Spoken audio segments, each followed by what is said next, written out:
In this video, we will look at the rules for giving variable names.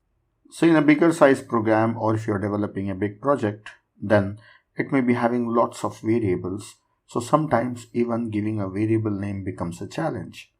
So here we will learn about the rules that you must take care while declaring variable names, and also some guidelines so that you don't face problems while deciding variable names. So here I have list of rules.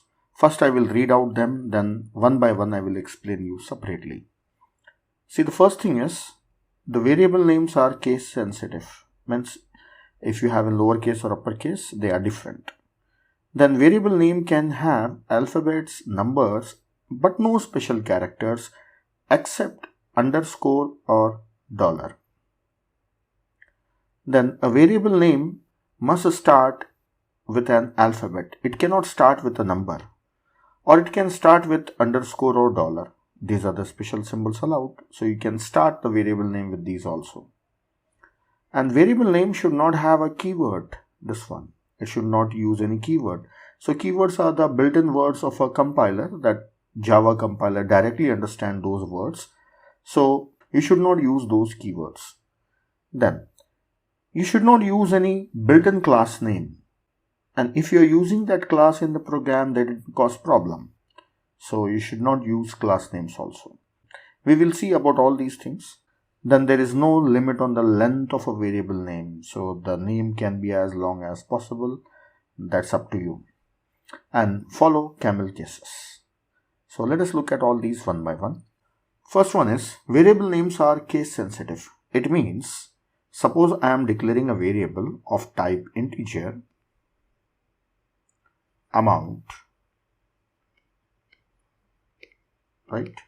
Then I have one more variable, integer amount. So one is starting with a lowercase letter, other one is uppercase letter. Are these two same variables? No, these two are two different variables. You cannot declare two variables with the same name in the same method of a Java program. Like example, if I declare variable x, and again for float I am taking a variable that is x again once again, so this is not allowed. So two variables cannot have same name. This is not allowed. Then this is possible. Like if I have a variable integer x, this is of lowercase, then I can have one variable, let us say float only. I will take float, and this is uppercase x. So these two variables are different. So variables are case sensitive. If you change the case, then a variable is different. And for this one, if I continue and say integer amount, right? Same only, amount, capital T. Now this is a different variable because the last letter is different. This is lowercase and here is an uppercase. So even if a single letter is different in cases, then it's a different variable name. Though the word is same, amount and amount, but the cases are different, so variables are different. So this gives much flexibility for the programmer.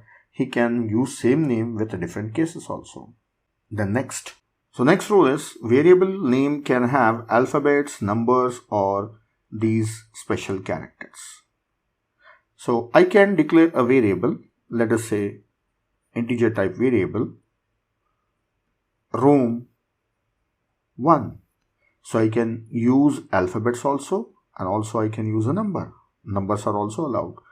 Or I will say cabin 151. So this is a variable name. So yes, I can use numbers also. So numbers are allowed. Then what is the use of underscore and dollar? Sometimes a variable name may have multiple words. Like suppose I have a variable that is integer type room number. I want to use both these words. So I can separate them by using underscore. Spaces are not allowed. Space is also a special character. That is not allowed. So I can use underscore. Or float total dollar amount. So this is the total amount. So dollar is acting like a separator in between two words. So this is how you can make use of special characters.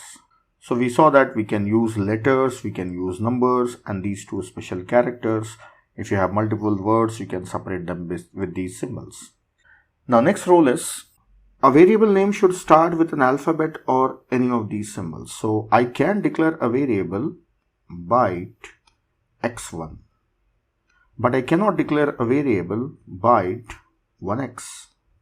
This is not allowed. See, the first letter is 1. This is not allowed. But I can declare a variable like this, byte underscore x is allowed, or even dollar is allowed. So these symbols are allowed. They can be a starting symbol or starting letter of a variable name, but a number cannot be a starting letter of a variable name. The next rule is, a variable should not be a keyword. So here is a list of keywords. In the table you find all these are keywords of Java compiler. So don't worry, you don't have to remember them now. So slowly you will learn about them and you will also remember them. So as you go on using them, you will be remembering them. So few of them I will read out, like abstract, if is there, do or else, or for is a keyword, new is a keyword. So it means I cannot declare any variable like this, float, new. So new is a keyword, so I cannot use this as a variable name. Or I cannot say integer, this is a keyword here. So I cannot say integer this. This will be wrong. So these are not allowed. And even if you see, float is also a keyword. Here is a float. So I cannot say float. So actually this is a data type and this means a variable. So variable cannot be a float. Or I cannot say integer float. See, I am declaring a variable of type integer and its name is float. No, this is not allowed. So it should not be a keyword. Then let us look at the next one. A variable name should not be a class name, and if it is also used in the same program. See, there are lot of built-in classes available in Java. Now again, you will be knowing about those classes slowly, right? So don't worry right now. But one of the class we have already seen it, that is a string. There's a class, right? So I cannot declare a variable like this. I should not declare it, right? Though it is allowed, but I should not declare it. So actually, it's a good practice to avoid class names as variable names. So there are various classes. One more class we have seen, like in previous video I have shown you this class, integer class is there, right? Integer class. So I am declaring a variable of type float and its name is integer. So I should not use this one. Now next rule, here, there is no limit on the size or the length of a variable name. You can declare a variable name as small as possible, or you can declare a variable name as large as you want. Like integer, I am writing a variable name, number of students in, I am separating with the dollars, right? CSE department. So as much as you want, you can go on writing it. So like this, you can declare a very lengthy variable name also. So it's a freedom given to the programmer. Let us look at next. Follow camel cases. So what are camel cases? I will show you. See, I have to declare a variable of type byte and it is a roll number. So for giving a roll number, I can use either underscore and say number, or here I can use a dollar. But it is suggested that you declare the variables like this. A roll is the first word. Then number is the next word, so start it with capital letters. Just the first letter of a word must be capital, except for the first word. I'll show you one more. Float, I have to declare a variable name as average marks of class. So average, okay, average marks. So now take capital. See, first word average, I did not take capital. Next word I am taking capital.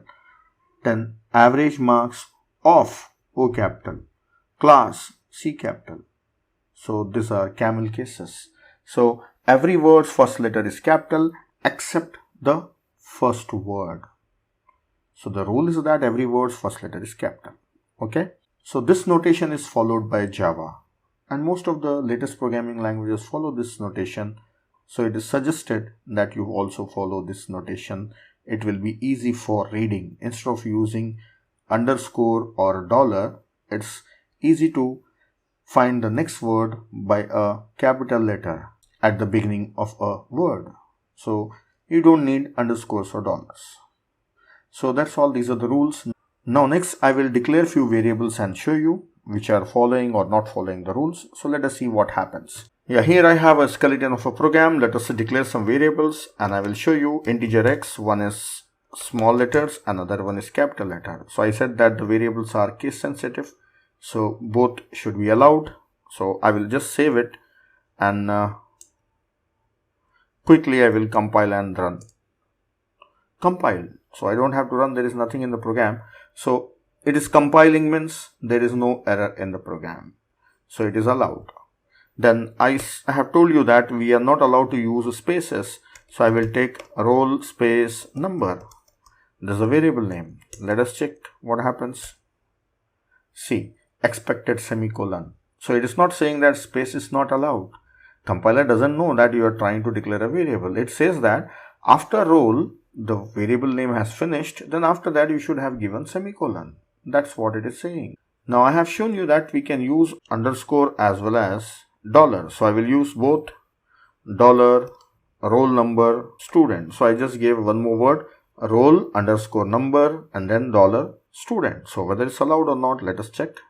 I will save it and I will compile. So if there is no error means it is allowed. Yes, it is allowed. So this is perfect. So you can use underscores and dollars.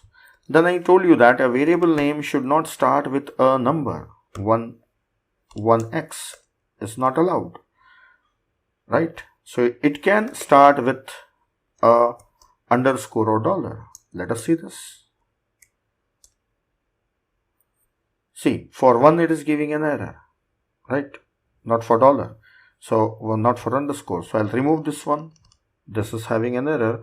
So I will save it and compile once again.